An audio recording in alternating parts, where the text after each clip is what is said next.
Hoax atau berita palsu adalah informasi bohong tetapi dibuat seolah-olah benar. Setelah dicek kebenaran narasi tersebut, informasi dari narasi adalah tidak benar atau hoax.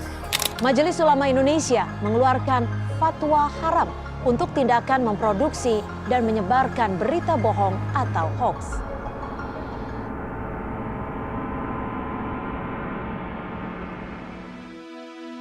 Kami hidup di era informasi digital, di mana berita menyebar dengan cepat melalui berbagai platform. Namun, tidak semua informasi yang kita terima adalah kebenaran. Itu udah deh. Ini mah hoax. Iya dong. Dan mari kita dengarkan tanggapan orang tentang apa itu hoax. Mungkin kita langsung saja masuk ke pembahasan dan pertanyaannya. Nah, menurut kakak, berita hoax itu apa sih? Tentunya dari kata hoax sendiri ya, dari KBBI mungkin itu mengartikan sebagai berita palsu atau berita yang misinformasi. Menurutku kayak gitu sih singkatnya. Oke, bagus juga ya. Oke, nah menurut pandangan kakak tentang fenomena penyebaran hoax di era digital itu gimana? Pastinya karena kita sudah zaman digital ya, karena mungkin penyebaran berita hoax tentunya kayak makin cepat penyebaran berita hoax itu makin cepat kayak gitu. Karena sarana kita kan media sosial ya, maksudnya kayak hampir semua orang punya media sosial gitu. Jadi kayak mungkin makin cepat juga berita hoax itu tersebar karena ramainya orang-orang yang kayak tiap hari kayak random share aja gitu buat berita hoax. Oh ya betul, asal share aja ya kak. Ya, betul. Nah, dari kejadian tersebut nih, gimana sih peran media sosial dalam mempercepat penyebaran hoax itu menurut kakak? Menurutku cukup signifikan ya, seperti apa yang ku bilang tadi.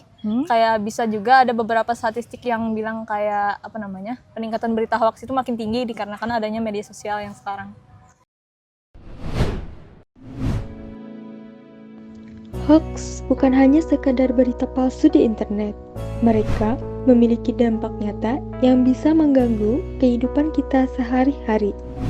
Misalnya, berita palsu tentang bahayanya vaksinasi COVID-19 sampai orang-orang tidak mau divaksin.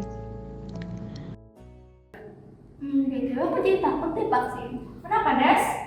Anak ini habis divaksin malah meninggal. Ini mah hoax, Des. Oh gitu ya?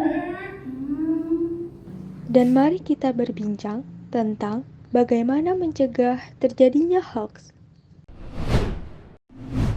Nah, menurut kakak nih, seberapa penting sih literasi digital dalam mencegah penyebaran hoax itu? Oke, literasi digital sangat penting karena apapun itu informasi yang kita terima kita harus cross check ya. Cross check. Jadi kita kalau ada video masuk, entah sekecil apapun kita harus ngeliat dulu di internet kayak emang bener nggak sih ini informasinya. Nah, oleh karena itu kita bisa menghindari dari informasi hoax tersebut gitu. Oke, di cross check lagi ya guys ya. Iya. Nah, kalau berita hoax tuh sangat marak nih di era sekarang ini. Kalau dari kakak nih, gimana sih cara menanggulanginya? Kalau dari saya, seperti yang saya bilang tadi, literasi itu penting. Jadi saya biasanya kalau ada informasi masuk, biasanya saya cek dulu di internet kayak emang bener nih gini beritanya atau enggak, tanya ke teman-teman yang lain yang mungkin lebih paham atau mengerti lah dari informasi yang saya terima tadinya. Begitu. Oke, mantap. Oke. Nah, kalau dari kakak nih, contoh kasus hoax yang signifikan dan dampaknya tuh terhadap kepercayaan publik itu bagaimana? Kepercayaan publik ya, mungkin kalau yang dekat-dekat ini kan kemarin banyak berita-berita hoax ya tentang politik-politik, presiden dan lain-lain. Cuma yang paling aku ingat itu kemarin vaksin COVID. Vaksin COVID itu sebenarnya sangat berdampak kepada masyarakat karena dengan yang informasi di internet bilang kayak vaksin bisa bikin mati, bisa bikin meninggal. Nah, jadi kayak orang-orang pada takut buat vaksin, padahal vaksin itu penting buat menyetop penyebaran COVID kemarin, gitu.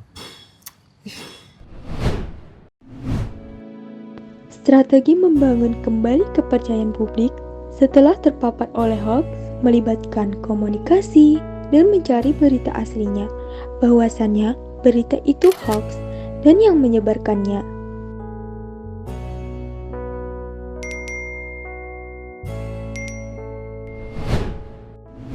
Bagaimana Gimana sih cara mencegah menerima informasi hoax? Mencegah informasi hoax, ya kita harus lihat dulu apakah informasi tersebut benar-benar datang dari info resmi atau enggak gitu loh. Karena kan kita udah terlena dengan sosial media, Facebook, Instagram, banyak sekali informasi-informasi yang belum tentu valid, belum tentu benar, yang udah diberitakan oleh akun-akun di Instagram, Facebook, dan lain-lain. Nah, untuk mengatasinya, yang setahu saya itu kita bisa langsung cek webnya Kominfo, apakah benar informasi yang telah diedarkan di sosial media ataupun mungkin di Facebook dan lain-lain, itu informasinya valid gitu loh.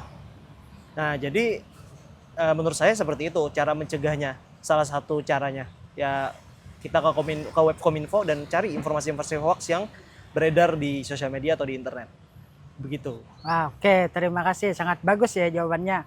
Oke, untuk pertanyaan selanjutnya, apakah ada strategi efektif untuk membangun kembali kepercayaan publik yang sudah terpapar hoax?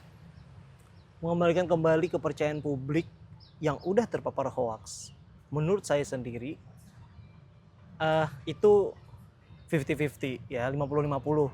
Ada yang bisa dan ada yang enggak gitu.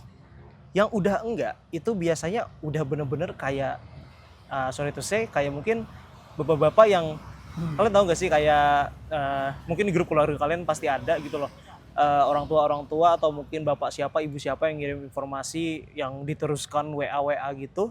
Nah, itu saya sendiri udah ngasih tahu bahwasanya itu hoax gitu loh, dan nggak benar beritanya. Yang benar itu ada di sini, yang benar-benar benar itu ada di, kayak misalnya saya arahin ke Metro TV, saya arahin ke TV One, ini yang benar informasinya, bukan kayak gini gitu loh. Nah, jadi agak susah sebenarnya untuk mengembalikan kepercayaan publik gitu. Kalaupun mau mengembalikan kepercayaan publik itu harus langsung dari stasiun TV mungkin ya. Stasiun TV mungkin bisa mengarahkan, oh berita ini harus diungkit nih di TV One atau mungkin di Metro TV contoh ya kan, supaya bisa mengembalikan, oh ini nih sebenarnya informasi yang benar. Bersama-sama, kita dapat melawan hoax dan membangun kembali kepercayaan publik dengan literasi digital yang kuat dan informasi yang akurat.